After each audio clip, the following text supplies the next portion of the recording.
I got regular mustard, but honey mustard. I don't know. I'm not a mustard fan per se. Honey mustard, I guess it's good, but I'm not sure if I'm a honey mustard man. Mm. But perhaps I'll change my mind one of these days. But we are live, I guess. We're talking about honey mustard tonight and chicken nuggets. But before we do, I want to welcome everybody to Scariff Live. We'll be right back. Make sure you dance to our little intro. Here we go, guys.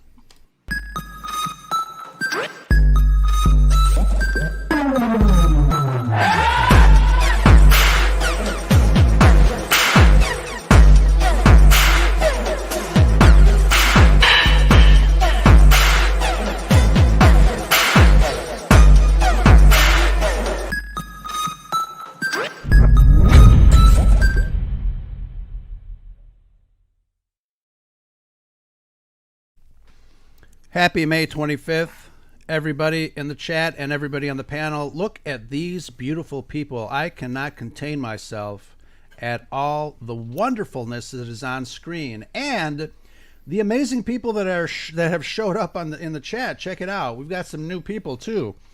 I just watched speaking of videos, speaking of May 25th, I watched a really cool little video from let's see, Nerdporeal Lifeform. Nerdporeal.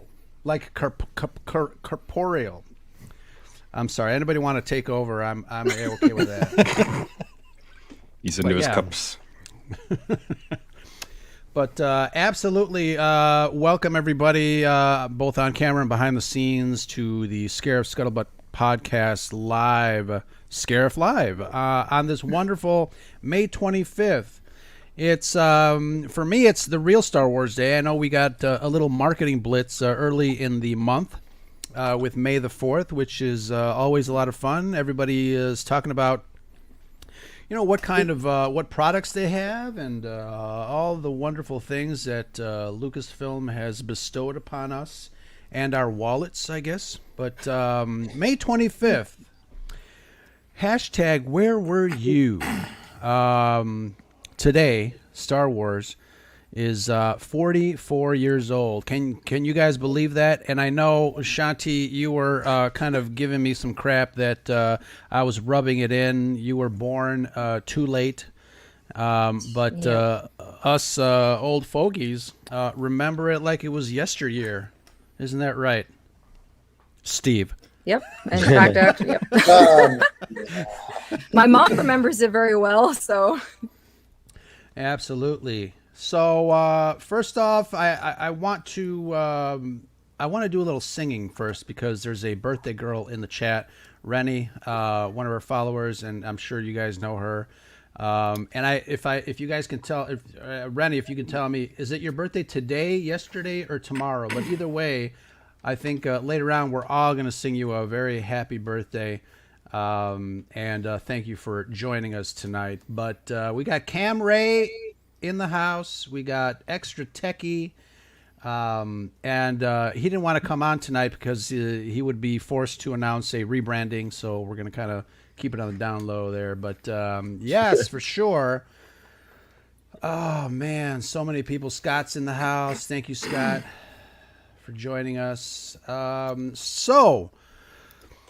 A galaxy far, far away. What an interesting premise, to be sure. What? Where were you on May 25th, 1977?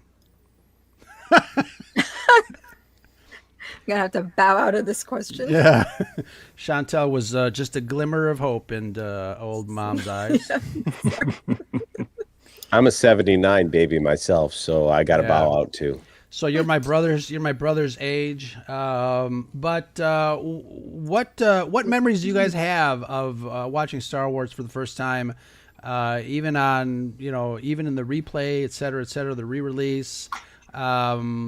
Obviously, you know, we talk about how Star Wars has changed our lives, and it definitely has for one reason or another. But what is one of the biggest things, one of the biggest takeaways that you have about this damn franchise that we've been talking ad nauseum for decades? Chantel, let's start with you. Come on. Okay. Well, I have very vivid memories of starting to watch Star Wars probably when I was 6 or 7 because it was on TV all the time, especially on USA. And I don't know what it was. I mean, I was only 6, so I can't imagine how much I actually understood about the movie. But as I got older, especially since we just did the Luke Skywalker episode, I really connected to Luke because I always felt like, you know, I was destined to do something better. He definitely knew that he was destined to do something better. And there was something about that that I could really relate to. And again, I've said it before, finding your people. Star Wars to me has always been about family. So that's always been the biggest takeaway for me. And that's why I love it so much. Absolutely, and we see, you know, a little bit of that family right here. You know, whenever we share all the stuff, all the wonderful stuff that we're doing online on Twitter, et cetera, and you know, we always see that hashtag Star Wars Family. Nothing is closer than the truth to that. So, where's your other compatriot, Escape Pod? What's going on over there? You're flying solo today. Huh? Well, the studio's at my house, so in order for him to come here, it's an hour round trip. Oh, well, it's about 40 minutes round trip.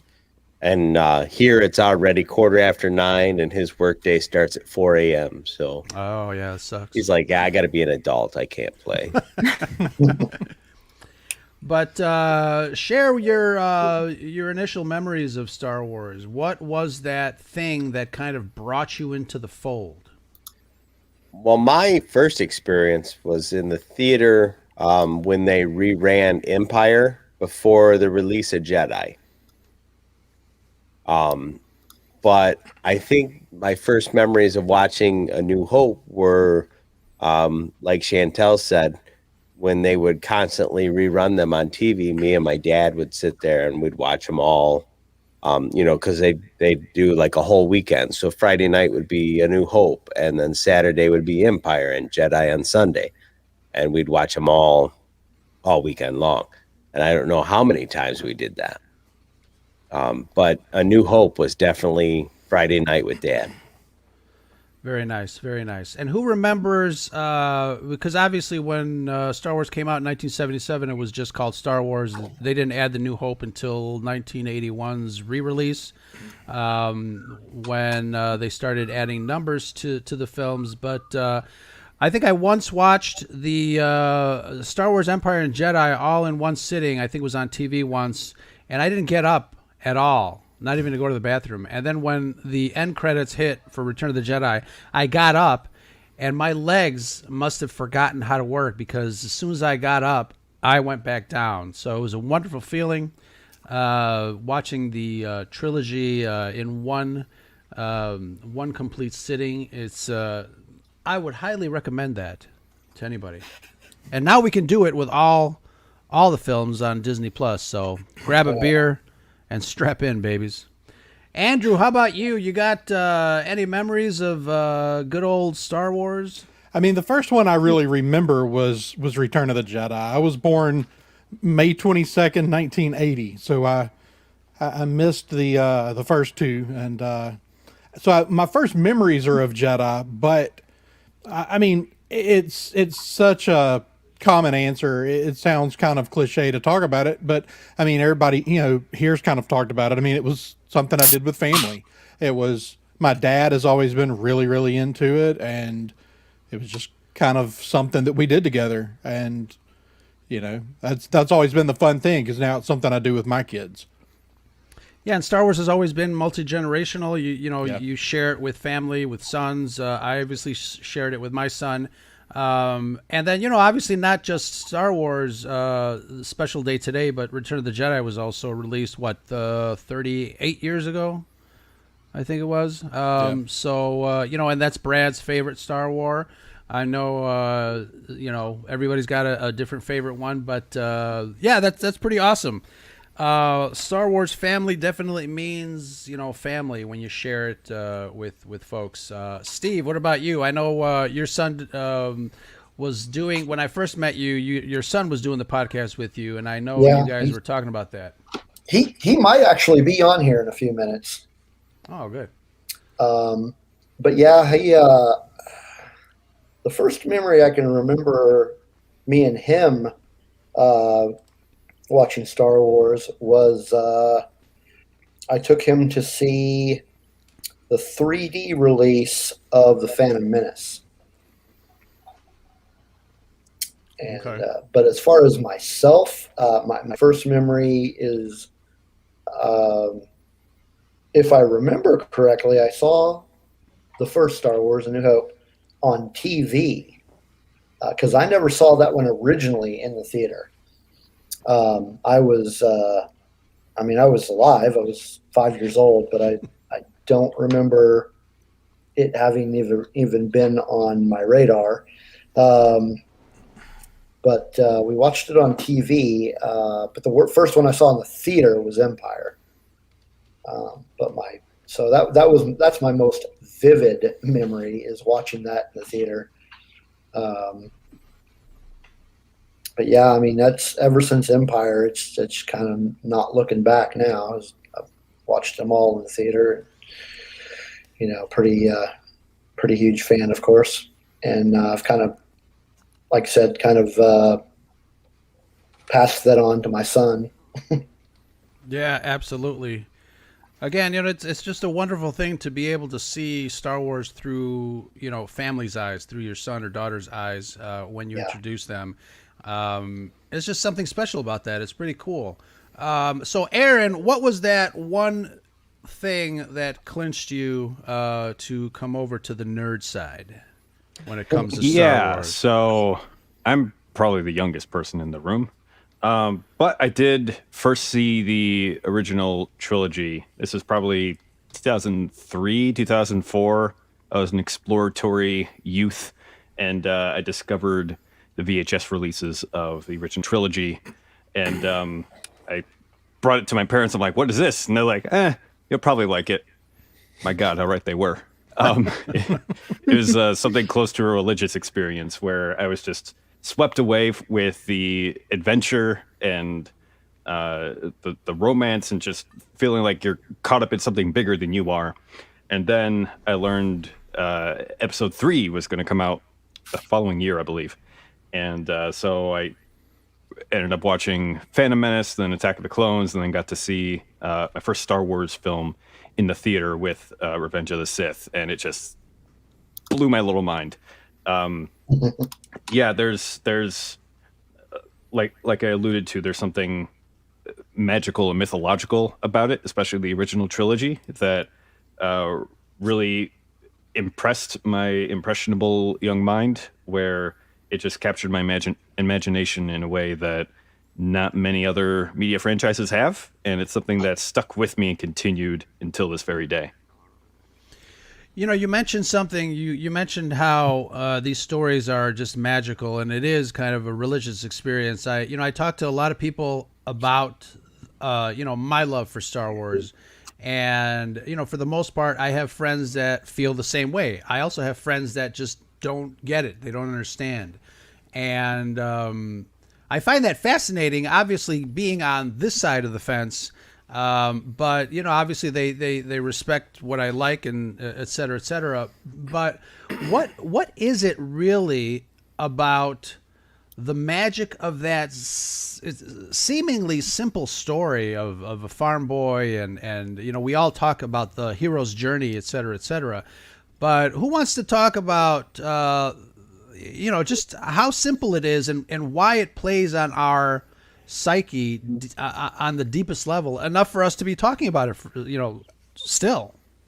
I mean, I think the simplest answer is that the spirit of adventure that is captured in that film just appeals to us on a very basic level. Absolutely.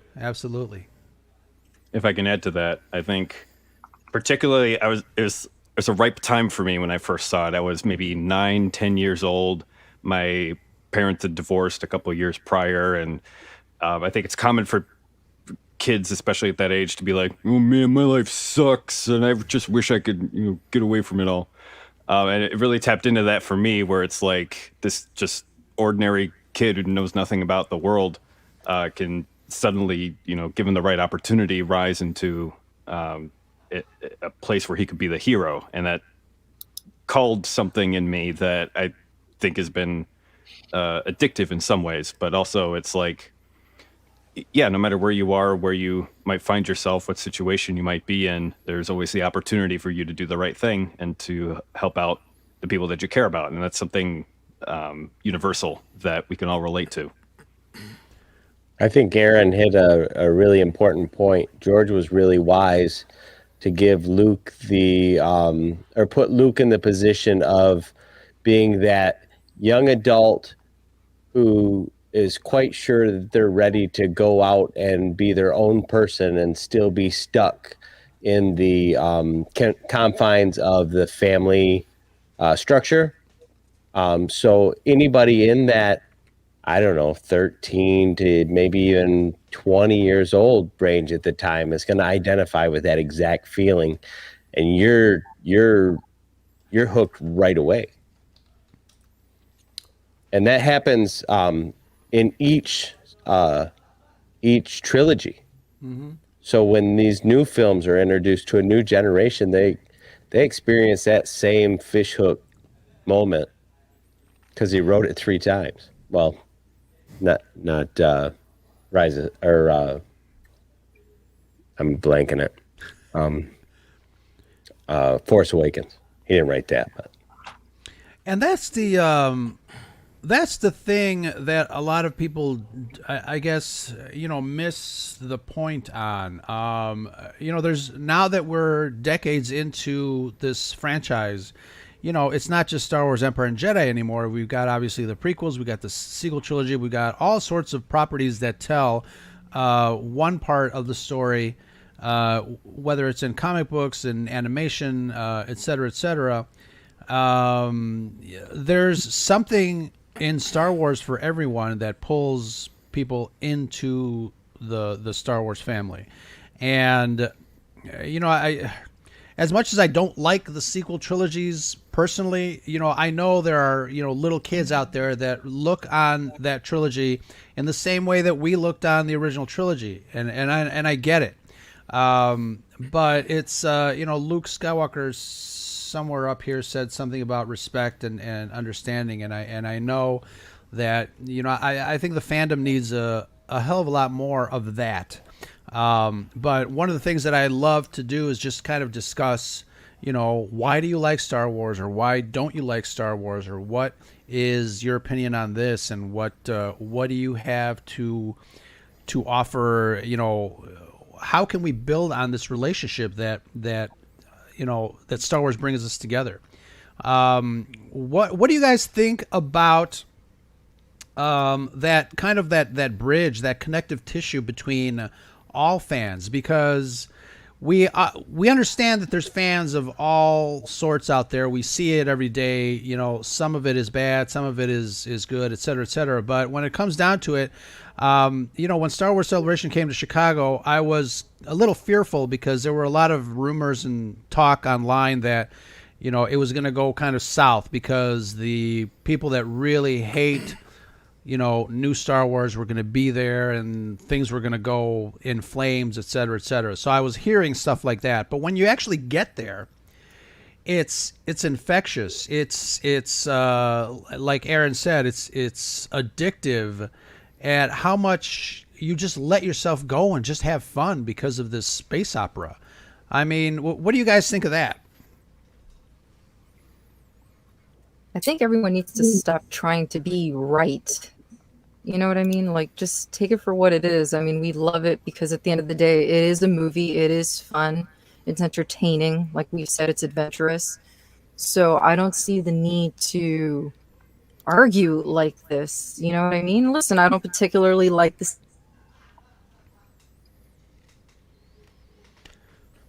If Brady was here, he would have echoed exactly what Chantel was just saying before she glitched out.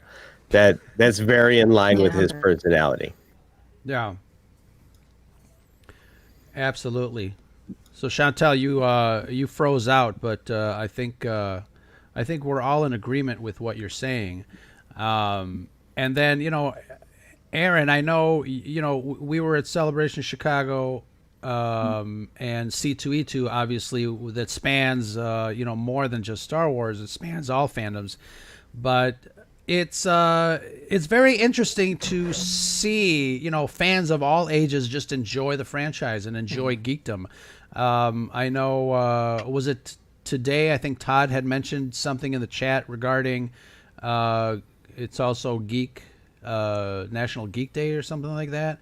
But Chantel and I talk about being geeks all the time, and I'm sure you guys echo this sentiment, but it seems to me like there's so much properties, there's so much stuff out there for fans of this kind of genre that there has never been a better time to be one of us. Do you guys agree with that sentiment? Absolutely. Definitely. 100%. There's this kind of, and I've been thinking about this a long time, why there are more problematic aspects of the Star Wars fandom, maybe compared to other fandoms. But I would have to say that it's a microcosm of kind of what's happening with the kind of broader cultural divide, at least within kind of the Western world. But to simplify it, I would say that if we approach this entire thing with this maybe attitude of abundance rather than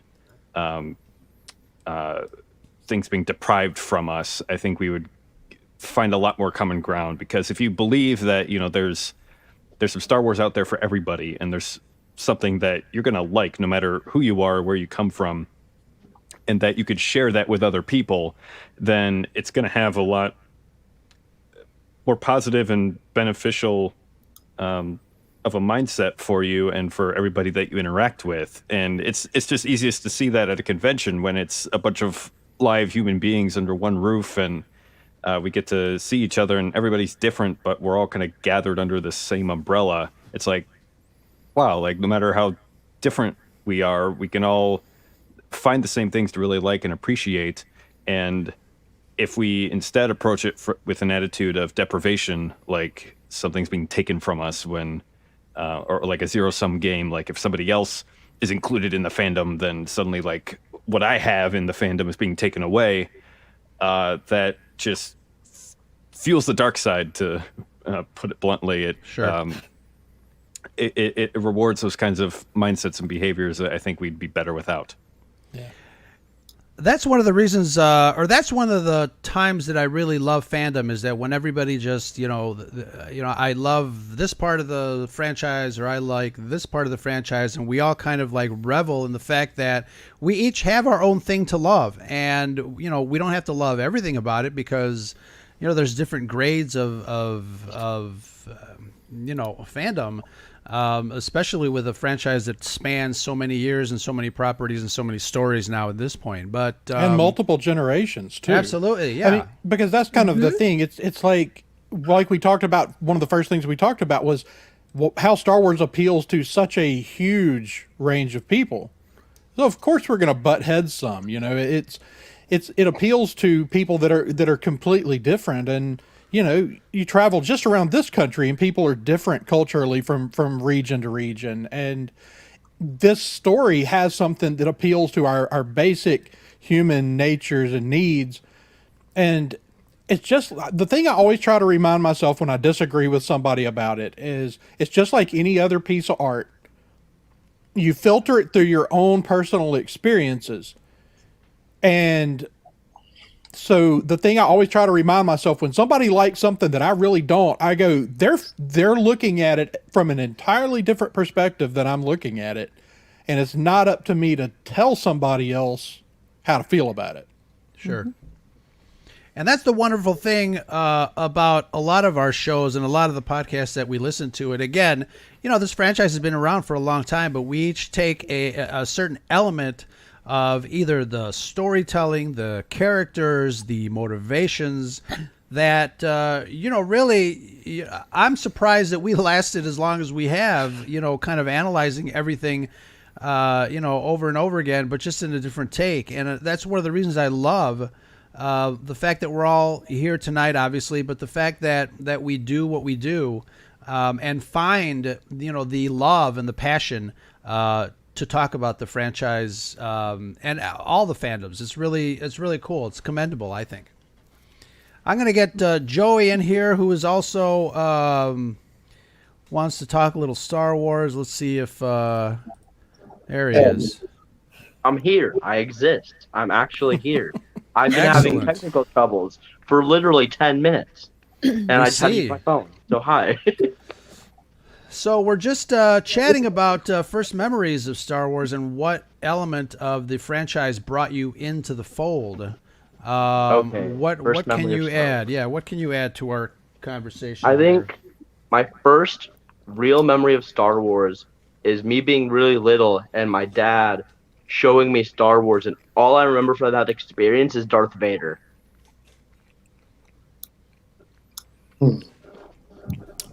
You probably don't remember that, but I was little, and I just remember you showing me Star Wars, and I think it was A New Hope, because it's the scene where he like walks in after all the stormtroopers are like shooting at the rebels, and he walks in with all like this mist and fog around him, and it looks really cool.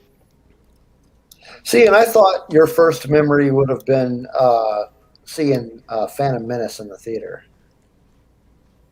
That's my second. The 3D. Yeah. Yeah, no, that's my second. Because we went to the mall, I remember. Well, that's interesting because Scott is also a fan of Darth Vader, and obviously, as you can see, so am I. Vader is definitely a very interesting presence in the film. I mean, he looks really great. There's a lot of characters in Star Wars, a lot of characters that have been, fleshed out in one level of degree or another. And I think that's what makes the franchise shine as well, because there's so much versatility in storytelling and characters that, again, it's kind of universal, and people are drawn to certain things and certain characters. But let's switch gears a little bit and talk about our favorite characters in Star Wars. What do you guys think? Oh, and why? I know, like, for me, Darth Vader kind of represents something dark in my psyche, which I guess I'll have to talk to my therapist about. But what is it about certain Star Wars characters that that either inspire you, draw you in, or just overall like? What do you guys think? Let's go around the room here. Obi-Wan Kenobi for me. Mm. That's the first one that came to mind. So that's what I'm going to go with. Why? And I don't know. I guess because he's the one that I see as essentially, not in a sense rescuing Luke, but he's the one that kind of finally takes him away from Tatooine. He doesn't want to be there anymore. He doesn't want to live there anymore. And he's the one who's teaching, the ways of the Force. So he's been the guide. And I don't know. He's the one that I've always kind of like connected with. sure. Anybody else? I'm kind of like the young lad. Vader's my focal point. I've enjoyed. Well, originally I fell in love with how irrationally dark he was. Just evil personified, walking around, kicking ass. But as we got exposed to the rest of his story arc in the prequels, I really enjoyed the way they fleshed out the whole character.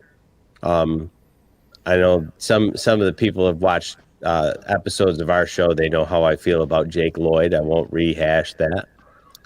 But I enjoy watching the slow turn to the dark side, and it makes you appreciate how ruthless he is later, and then even more so the redemption at the end. Yeah. And that's one of the cool things too. We get to see the characters in the original trilogy kind of get fleshed out to one degree or another, whether it's because of the prequel trilogy or the animated series, the Clone Wars. We get to see a little bit more of their motivation. We get to see a little bit more of their depth, and we get entrenched even more. And I think I'm glad that we have a lot more Star Wars nowadays than when we were all Joey's age, I guess. But it's really great to see all this new stuff come up. Anybody else favorite characters, motivations, and why? I mean, I'll give what I think is probably the most generic answer because has been the most common answer for pretty much ever. Every poll that's ever been run, it's Han Solo. And because I think everybody can, Han Solo is that Huck Finn, Tom Sawyer kind of character. He's the embodiment of the adventure, and he is the guy that at least at some point in every kid's life they want to be. Just that rogue. And I think for that reason, I have to say Han Solo. Yeah, he's that scoundrel that everybody all people want to be. Right. Well, I always go back to the Mark Twain quote from Huck Finn. It's we always hoped that if we were good enough, God would permit us to be pirates. Space pirates. And that's Han Solo. Absolutely. Yeah. And that's that. Anybody else? I'm gonna say Yoda, Okay. just because I like how he is in like the original trilogy, just like the funny parts, and then you go back and you see the prequel trilogy, and you just have this cool like running around fighting things, just generally kicking butt. It's just cool. I don't know. And Yoda was such an interesting character. I don't think any character in the Star Wars mythos has such a vast array of experience. Obviously, his age, tells you a lot right there. But his wisdom. We all quote, those Yoda quotables. They've become memes, but some people take them to heart. Judge me by my size, do you? Things like that. Do or do not. There is no try. So it's Star Wars is definitely it's more than a movie. It's a lot of people take it to heart, and there's a lot of really great life lessons in that film, and we obviously thank the maker George Lucas for putting all that together and giving us that. So pour one out for George.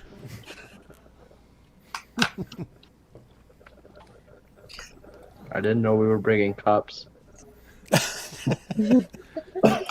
And cans and bottles. Yep, you missed the memo. I don't have anything.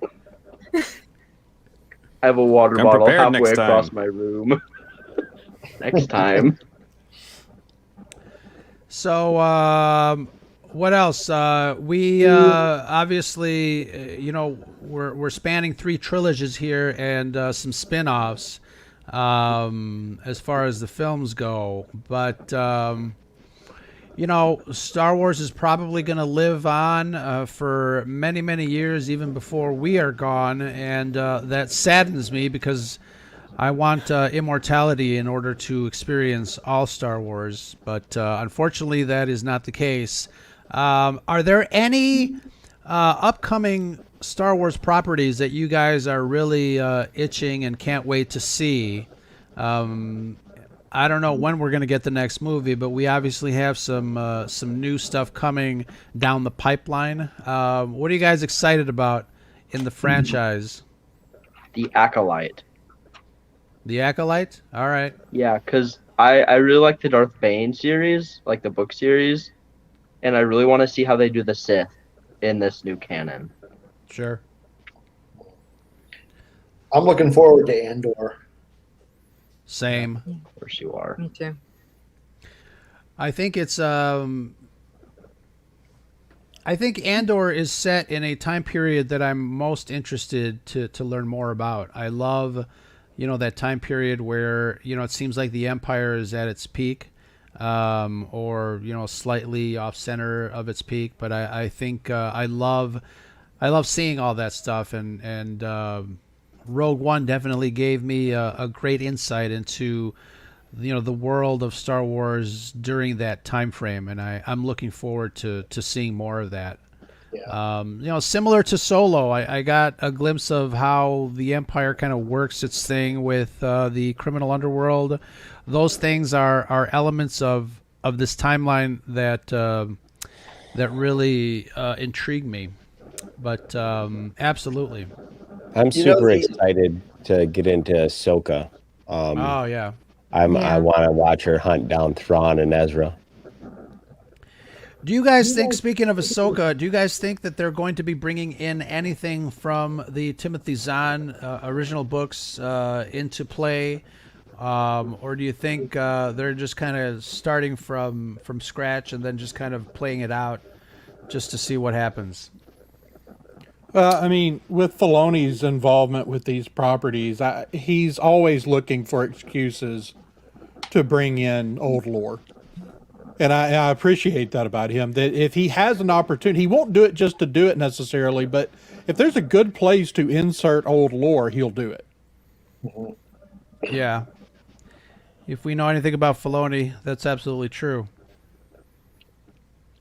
If they have any sense, they'll bring in old Thrawn stuff, because that's Yeah. some of the most revered and favored expanded universe stuff that has ever come out of Star Wars. So that's partially also why I'm excited for High Republic stuff, because it seems like a easy way for them to kind of pick and choose the best out of the Old Republic and kind of smuggle it in. Yeah.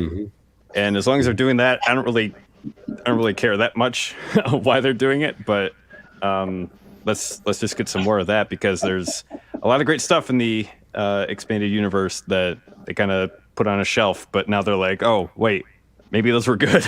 Let's get them back off the shelf, please. Yeah, and I don't mind them picking and choosing from what's good in expanded universe stuff. Side note, Cam Ray, I'm going to have to call an attorney. You can't use that hashtag. Sorry. But Oh my god. What do you mean you don't want The Last Jedi 2? I don't want The Last Jedi 1. Fair. But yeah, a lot of people tend to complain that they don't want they either want all the expanded universe in or nothing at all, and I think that's short-sightedness. But I think it'd be cool to kind of pick and choose. I mean, we've been doing stuff like that already, so I think it would be it'd be really cool and advantageous for them to do that, and especially now that we're getting so much Star Wars. Yeah. I'm not sure there's any reason why they shouldn't make all the Star Wars. Just whatever there is, turn it into some kind of film property so I can watch it. Exactly. Just dump it all in one bin. Yeah. That's what we need. Is anybody not watching whatever happens with Star Wars, really?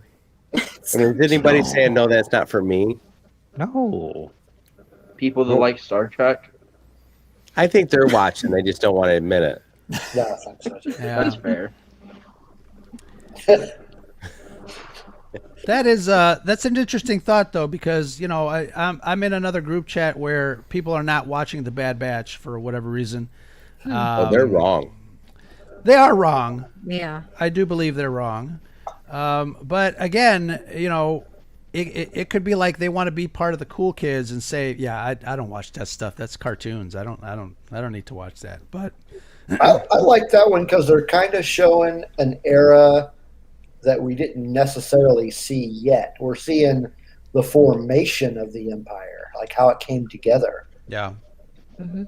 And these are obviously all questions that we've had in one way or another when we saw the original Star Wars. Like, how did all this happen? And I really love the fact that they're kind of getting into that. So, We're getting a glimpse. I'm intrigued at the Kaminoans and trying to figure out what they're doing, what they're up to. So Yeah. I want to know who Omega is. Don't you mean Omega? yeah, Yeah, Omega. I want to know what her purpose is. Omega. Mm-hmm. Who? That was pretty good. I'm gonna be honest. I'm not watching The Bad Batch Yeah. yet. I'm gonna wait until it's all out first. what kind of a father are you, Steve? I have failed. I will watch Yeah. it. I promise. It's gonna disown Probably. you. I have failed. Oh no. I would actually watch a story about the Bothans. I know Andrew was giving us some flack there, but the Bothans are. I would watch that. Yeah. Have you ever seen that meme about? I think it's Akbar. It says, "I Yeah. send the Bothans out for coffee. None of them return." Yeah. Never sending Bothans to do anything. I love that. That's probably one of my favorite memes. Yeah, it cracks me up every time I see it. Every single time, yeah.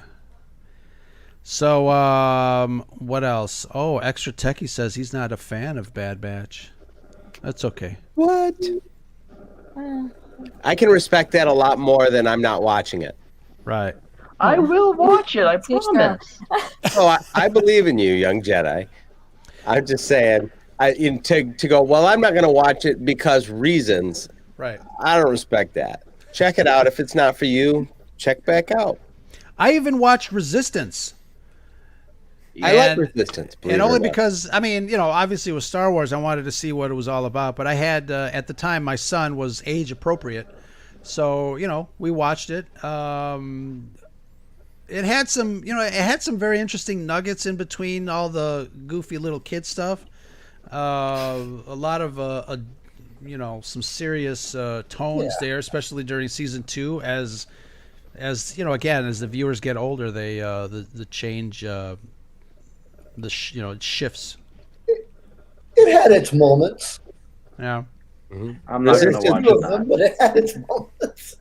Resistance is the reason why I gave Clone Wars another chance. Oh, very nice. Because I checked Interesting. out of Clone Wars out after like maybe 6-8 episodes. Yeah. And everybody was like, oh, it grows up really fast. And I doubted it for so long. And then I started watching that, and I'm like, maybe I'll watch it. So then I got all the way to the end of Clone Wars, and I'm like, well, I'll eat Rebels now.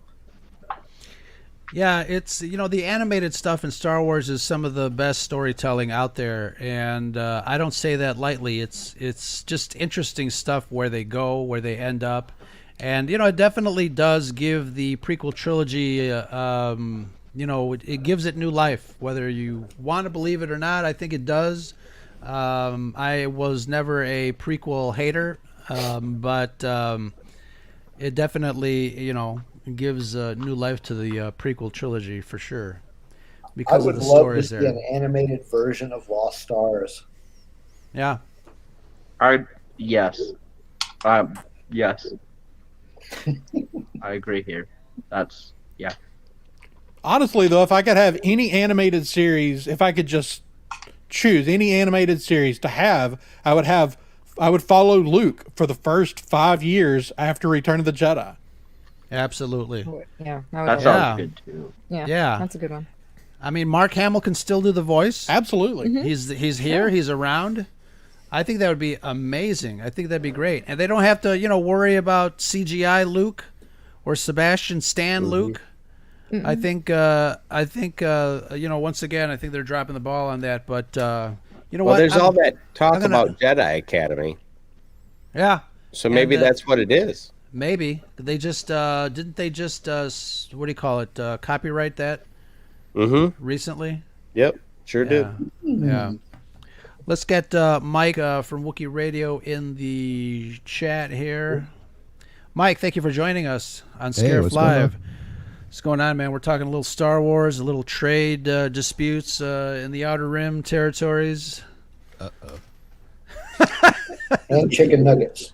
and chicken And nuggets. chicken nuggets. Chicken Yes. nuggets. Oh, where'd Joey go? technical difficulties, I'm sure. But Mike, your first foray into a galaxy far, far away. What's your first memory? Why do you like it? And give us the skivvy. Going deep, huh? Well, I am of that age. I actually saw it the summer it came out. Did not see it opening weekend 44 years ago. Only because, You're dead to me. dude, that was 77. I know. I think I saw it the weekend after too, because I was like what, 8 years old, 7 years old. I was 6. It was the summer I turned 7, and my family ended up seeing it in Paducah, Kentucky. I lived in a small town outside of Mayfield, Kentucky, where I was born. But we went up to Paducah, and it was a drive-in movie theater, double feature, Star Wars followed by Star Wars. Nice. So twice in one night. And Very I nice. stayed up to watch both of them. 6-year-old, I stayed up and watched both of them that night. Very nice. I remember it being it was a Saturday night that we went.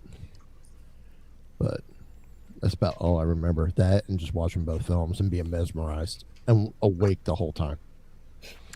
And we went around the table here and talked about what is it about that story that kind of clinches you and keeps you coming back and keeps you in that space, no pun intended. But it's something that's I think is beyond magical. It's Aaron, which I think we just lost him too, but we're talking about almost like a religious experience. But what was it for you that kind of clinched it for you? It was storytelling. It was sci-fi. It was space. I've always been big on space. Watching with my dad on the weekends, watching Star Trek, obviously, the reruns, watching Space 1999. Oh, I love that show. I still love that show. I just did a rewatch of season 1. I'm in the middle of season 2. It is so corny. It's so good though. Oh yeah. How can you not go wrong with Space 1999? Alien Mia was my first TV crush. Ooh. Yeah.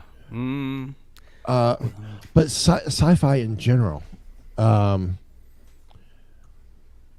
mean, I watched a show on Saturday mornings called Arc 2. Arc 2. Not familiar with that one. It's one to go check out. I think it only ran like a season, but cool sci-fi vehicle. Lost in Space is another one I got Sure. into. Yeah. Anything sci-fi I got into. So when all of a sudden we get Star Wars, and I asked my mom, I think it was last year. Now, my dad passed away back in 2017. No, I will not repeat what I said to my phone. All of a sudden, my phone goes off. It's like, so I must have triggered Siri. My dad passed away in 2017, so he never got the chance to see Galaxy's Edge, which would have been a dream for me to take him to. But I asked him, I said, well, why? I asked my mom, I said, well, why did Dad take us to Star Wars? And she said she had heard it was a space western. And your dad loved sci-fi and he loved westerns. So he figured it was the best of both worlds. Let's go. I said, did he think we would, be so engulfed with it? She goes, he wasn't sure. He wanted to see the film.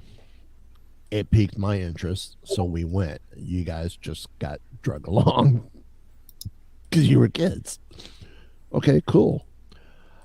For me, I could have cared less about the opening crawl. I could have cared less about the fanfare in the beginning. For me, the Star Destroyer. Mm-hmm. Here's the blockade runner coming through. Yeah. and we're seeing laser bolts Sure. exploding next to it. And then all of a sudden, here's the ship. And it just keeps going and keeps going. And it's filling up the screen and keeps going and keeps going. And then finally, we see these blue discs at the end, like hooked.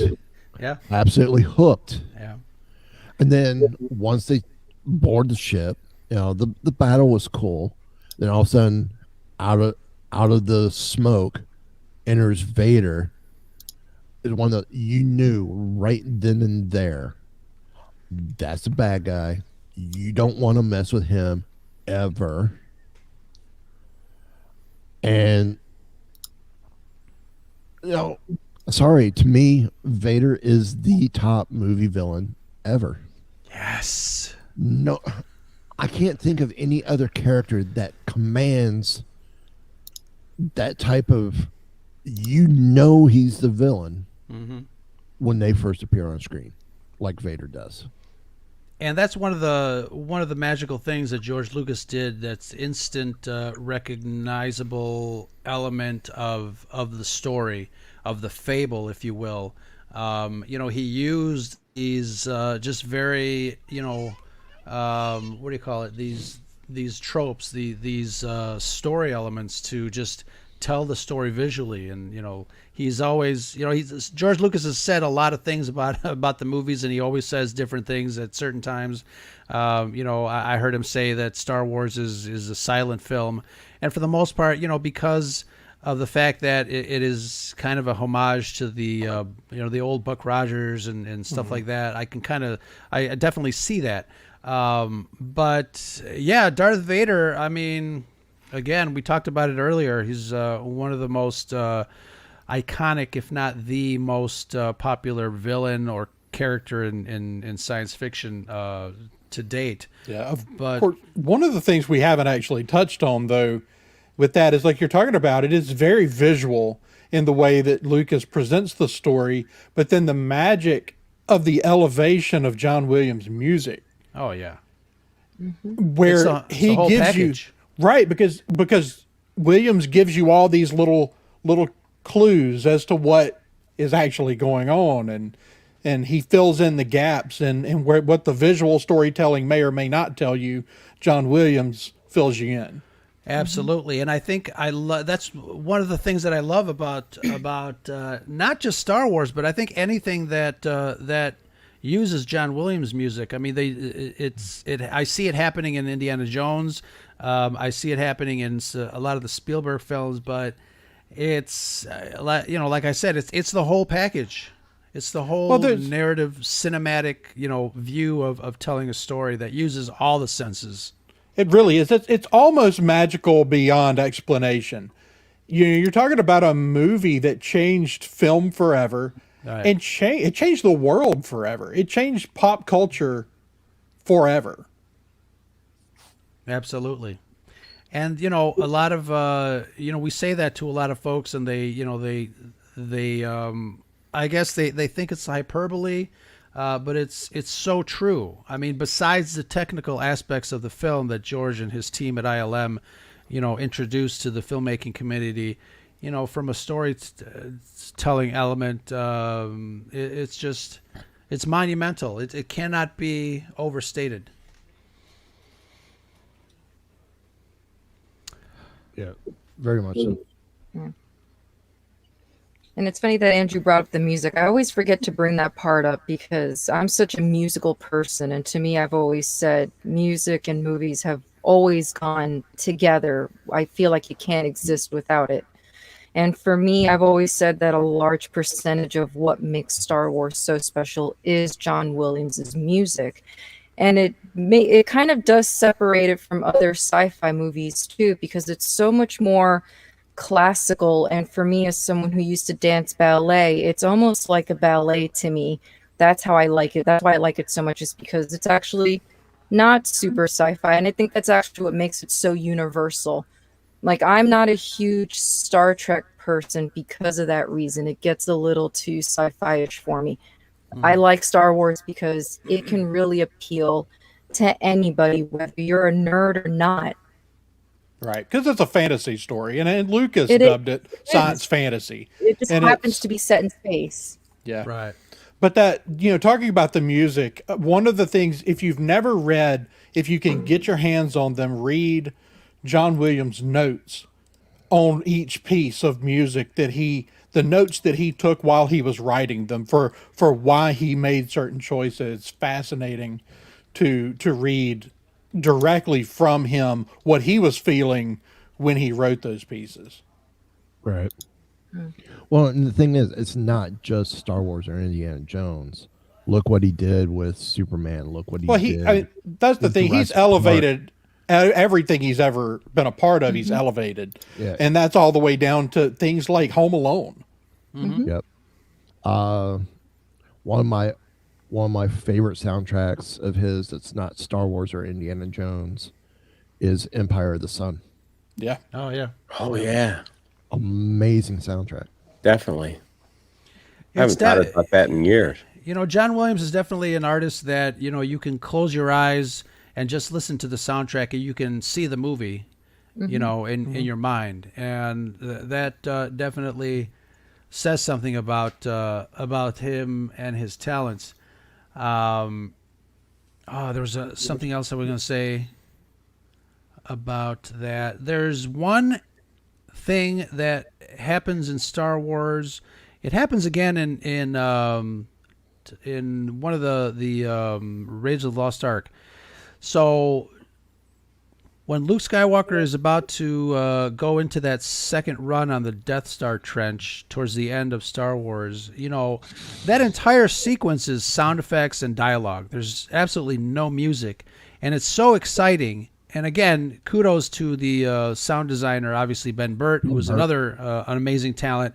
But that sequence has so much excitement built into it that you're grabbing your chair. It's so exciting. The X-wings are flying, laser beams, TIE fighters, etc. They get to a point where Luke misses the first time and he has to go back around, and then all of a sudden, just when you thought that it couldn't get any more exciting, the music kicks in, and you don't notice it at first.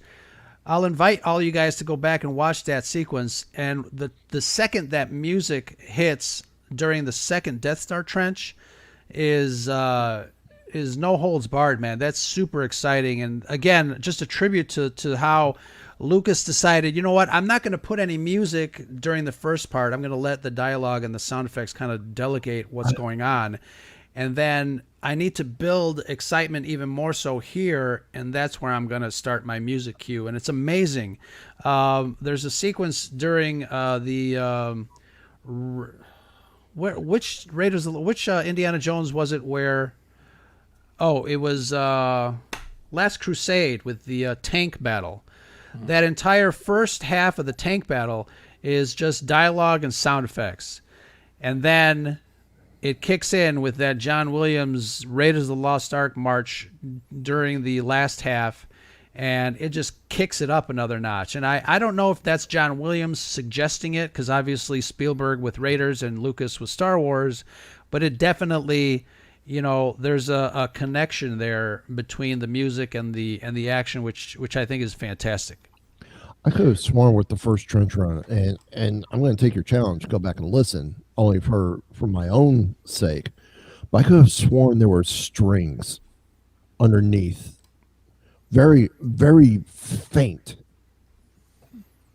barely audible, but there were strings there playing something just under the effects of the X-wing and everything else going. The interior, exterior, the Doppler effect of going through the trench and all that. Yeah. I thought there was just a little bit, because I know what you're talking about. Yeah. He misses, and all of a sudden there's a swell of music. Mm-hmm. So I thought, okay, music's sitting here. I can get it lined up right. Okay, dude, this way. Here. That's what I get for being an audio engineer, right? So I thought the music's sitting here. And then all of a sudden, with that music swell, it brings it to here. Sure, more yeah. level. So there's a big ramp up to it. Yeah. Almost a brick wall. Yeah. Ramp, so I would definitely have you guys, skip to that end because it's really great the way that John Williams does that. And Yeah. again, I don't know if that's the director kind of making that choice, but obviously we know that Lucas and Spielberg are best buds. Yep. So definitely some cool stuff that's happening there. One of my favorite things about John Williams is the way he takes a piece of music that he's written for a certain sequence, but he takes elements of stuff that he wrote for other parts of the score. Like, for example, there's quite a few times in The Force Awakens where we hear, there's a one song playing, and then we get a little bit of Rey's theme, as she enters into the scene or whatever. He does that a lot with like Luke's theme and Leia's theme and here and there throughout the entire saga. It's very much written into the piece that it's being played in, but he samples his own stuff. And it adds a great dynamic.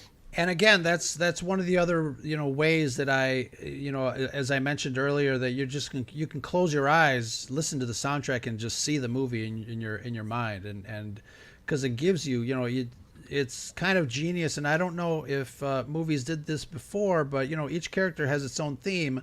They're telling you a story with the music, and I think that's fantastic. I do want to say there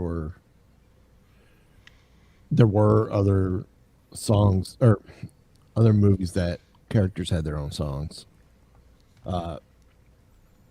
Like Bambi. No, I'm not going to Disney. I go there 5 days a week as it is. I want to say possibly like Brian's song was one. There were a few other the old horror films. Sure. It was the same way. Anytime a specific character came on, you knew if it was who the character was with the Right. first entrance of the music. So, And again, John Williams, he also did the soundtrack. He worked on the original 60s Lost in Space. Back then he was called Johnny Williams, which is kind of funny. But yeah. which is why I think I probably fell in love with the soundtrack so much, because I loved Lost in Space. Mm-hmm. What other sci-fi do you guys like because of Star Wars? What was that? Were you guys like sci-fi fans before Star Wars? Is that something that? We were all, young and impressionable, but I didn't have an option. I kind of answered that question yeah, when you asked. Did it stop after Star Wars? No, it just kept on going. Yeah. because But it's funny though, because we have Star Wars as like the benchmark that we kind of that I think a lot of people, compare. They'll watch this and say, well, it's pretty good, but it's not this. And for a lot of us, this is Star Wars. Obviously, you see it behind us, and you see it in our content. Yeah, it's interesting. I think, sci-fi for me, I tell everybody, it just kind of opens your mind. It's a new way of thinking. It's a what if.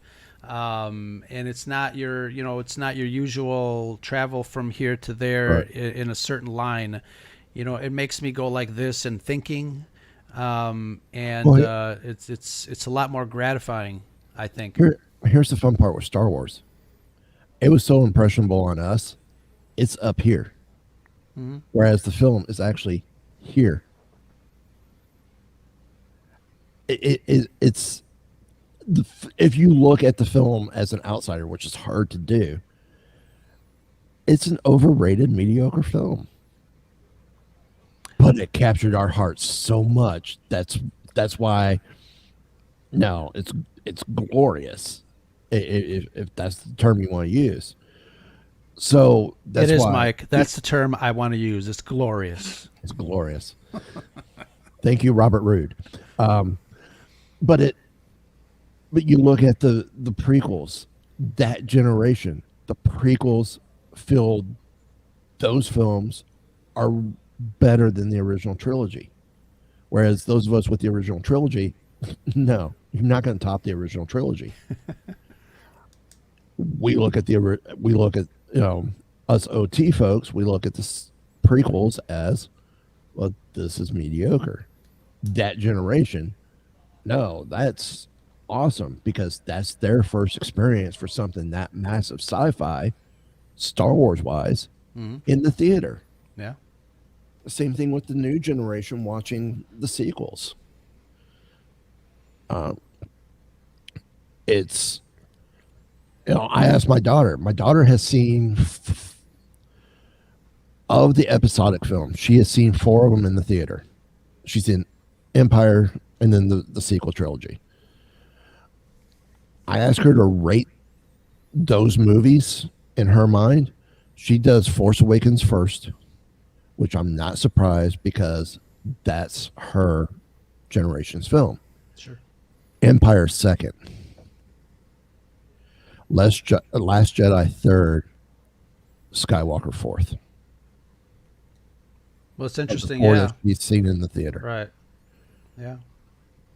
So, but if you add Solo and Rogue One, Solo and Rogue One will go in. I'm not sure what order, but I know they go in after Last Jedi with her.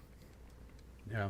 Well, it's interesting that she brought in an OT film into her list. So, good for her. That's it. That's the only one that she's seen in theater. We saw it last. We saw it was the special editions, Right. but we saw it last year before the day before my 50th birthday. It was all part of my birthday weekend last year. So that was the one time during the whole pandemic, during this whole virus that shall remain nameless. We had an opportunity to go see Empire Strikes Back for its 40th anniversary, and we happened to go August 23rd. So she finally got to see one of my movies in the theater, and she fell in love. Yeah, absolutely. So before we wrap up this wonderful discussion, I just want to ask you guys, obviously we talked about Star Wars being so special and close and dear to our hearts. What do you guys expect to see from Star Wars as a franchise going forward? Andrew, I'll start with you. I mean, I feel like they've got some things that are rolling. I don't know. I still don't know what to expect with the movies going forward. I just don't. For all the things I love about the sequel trilogy, there's things I don't like about it, and I feel like they've just been spinning their wheels and don't know what they want to do with Star Wars on the big screen. And for whatever reason that is, I don't know, but I'm really excited about what they're doing with the TV shows. Andor is, I can't wait to see that one. I think that one has tremendous potential to take us in whole new directions in Star Wars. Book of Boba Fett, same thing. And The Mandalorian has just been phenomenal. So right now I'm looking way more forward to what they're doing on TV because I'm not convinced. Like, they keep announcing movies, starting with, Ron Johnson's getting a trilogy. Well, and then you're sitting here, a couple of years later going, when are you making movies? And so when they go into production on something, I'll believe it's going to happen. Right. But other than that, I'm super excited to see where they're going with the TV stuff. Yeah, and who would have thought? I mean, George Lucas had plans to start taking Star Wars on the small screen back in the 90s. He did, some special effects kind of work that he was kind of prepping for prequels during the young Indiana Jones Chronicles that he was producing, which is a phenomenal series. If you guys ever find it somewhere online or whatever, I definitely recommend watching those. There's a lot of fun. But like I said, I mean, who would have thought that the most exciting thing about Star Wars would be happening on the small screen, per se? I think there's a lot there, and streaming obviously is the wave of the future when it comes to storytelling. It gives you a lot more latitude to tell a story.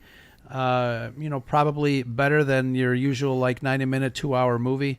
So definitely looking forward to Star Wars on the small screen, and who knows what they're going to do on the big screen. But right. Well, as far as the small screen, I mean, frankly, this is what Lucas was trying to figure out how to make work over 20 years ago. Right. And the money wasn't there. Now streaming can put so much more money into a series that they can kind of realize that part of George's vision. Because George believed that TV was the future of Star Wars. Right. Episodic storytelling really lends to Star Wars. Yeah. In a way that movies never will be able to. Right. You can Sure. take your time with it. Yeah. Yeah. Develop little threads, pull them together in a nice bow at the end. I think the my other thing is we started this whole phenomenon of Star Wars with the Skywalker family, and we're so used to that, whether it was Luke or Anakin, whatever the case may be. Now that we've kind of wrapped that up, I really want Disney to take their time as to what they plan on doing with the movies and who they introduce to us next, because again, like we said, which is why we're celebrating this today, it's been around for 44 years and it's all been geared towards the Skywalker family. That's what we got connected with. So I'm liking the series aspect of it. I'm going to throw a little pet peeve in here. It's not Disney. We need to see what Lucasfilm does. Right. Well, I mean, that's all semantics. It's Lucasfilm. Nothing happens at Lucasfilm if Disney says no. Right. I wouldn't say that. Well, they own it. It's theirs. They can shut it down tomorrow if they want to. Mm-hmm. Same with Marvel. They can shut it down tomorrow. They can sell it to some god-awful company in China, and that's the end of it. I mean, it's theirs. Right. So it's all semantics. This is really just a nonsensical argument. But the decision making is still left with the Marvel Studios handles their decision making. Lucasfilm handles their decision making. That's true, unless Disney steps in and says otherwise, like they did with advertising for some movies when they had Star Wars and Marvel stuff coming out at the same time. Disney stepped in and said, well, we're going to promote this one. That's what happened to Solo. Mm-hmm. I'm so glad I saw Solo in the theater, though, and didn't wait. I'm not a big boycotter. I'll only boycott one thing if it ever happens, but I'm really glad Solo was experienced in the theater for me. Fun film. No, Solo deserved to be experienced in the theater. Absolutely. It was a good movie. Yeah. Well done. I got some gripes on it, but overall, I think, again, part of the era of Star Wars that I'm really interested in, and, characters that I obviously love. Chewie really took the cake on Solo. I think he stole the show. Absolutely love, I can't pronounce his name, Yunus Samoto. I don't know how to say his name. But he did a fantastic job as Chewie. Oh, Brady met him a couple years ago. Oh yeah, Yeah, that's awesome. Said he was really nice. Yeah, he seems nice. Yeah, we got to hear him speak at Dragon Con a couple years ago. Seems like a really awesome guy. Excellent. Definitely had big shoes to fill. Right? For sure. And I was glad that he got to spend as much time as he did, learning from the original actor. Absolutely. Yeah. Wasn't he? Didn't he do some of the stuff in the Force Awakens? Even Yeah. They traded. They both worked on that one. They got to 'Cause, work together on that one. Anything with Chewie sitting or standing still Right. Right. because was Peter Mayhew. Right. Anything that you saw him walking right. or more active was Mm-hmm. Jonas. Yeah. Yeah, Peter's knees were not on par, but that's great. So, any last thoughts on our evening? I know we talked a lot, and we all really love Star Wars. Absolutely. And, I would not have met any of you nerds if it weren't for that movie 44 years ago, and that's one of the reasons that I truly love Star Wars, because I made a lot of friends. I made a lot of Star Wars friends, so that's awesome. But any final thoughts, you guys? I just second that. Like some of my best friendships are Star Wars friendships. Yeah. True. I don't know where I'd be without it. Yeah. I'm just looking forward to the next time I get to be a part of 3 generations of my family seeing a film in the theater. Yep. Because with Force Awakens, it happened with my dad seeing me watching my daughter. So there was the 3 generations there. That's awesome. I'm looking Nice. forward to doing that with my grandkids. Yeah. So That is that's awesome. Yeah, it's definitely something that transcends generations. It's definitely a treat to be able to see a Star Wars through the eyes of someone new, even if it's not your actual family, but you bring friends. That's actually definitely what we all do when a new Star Wars comes out. You just kind of hang out with friends and go to a theater and watch a Star Wars. So. If there isn't anything final to say, I just want to thank everybody who joined me on tonight's discussion, a little celebration on May 25th, 1977, the date that will live in infamy. But definitely a date that has affected us all in some way. You guys tell everybody who's left. There's a lot of still people in there. What is going on with everybody's podcast? Chantel, you obviously a wonderful co-host of the Scarab Scuttlebutt podcast. We got some things brewing here. But what's new for the Escape Pod? Tomorrow night, live 7:05 Eastern Standard, we're going to talk about the sequel trilogy episode of The Bad Batch. Nice. What is today? Today is Tuesday. Today's All right. Tuesday. Oh, that's Every right. You guys, Wednesday, every Wednesday. 7:05. I will try to tune in. I'll be chasing bad guys, I think, in the night shift, but we'll see what happens. Nice. Mike, what's going on with you? Actually, I think this week is an episode where it's just Ken, Derek, and I. No one coming on, and I have no clue what we're talking. We're probably going to recap this latest episode of Bad Batch. Probably talk about the Filoni being put into Feige status at Lucasfilm, and then whatever else pops up, collectible wise or Sure. game wise, whatever we can. And of course, that'll drop Saturday on Sorcerer Radio, which you can listen at srsounds.com or their app, Sorcerer Radio app, on Saturday, along with Mighty Marvel Geeks, which I also run.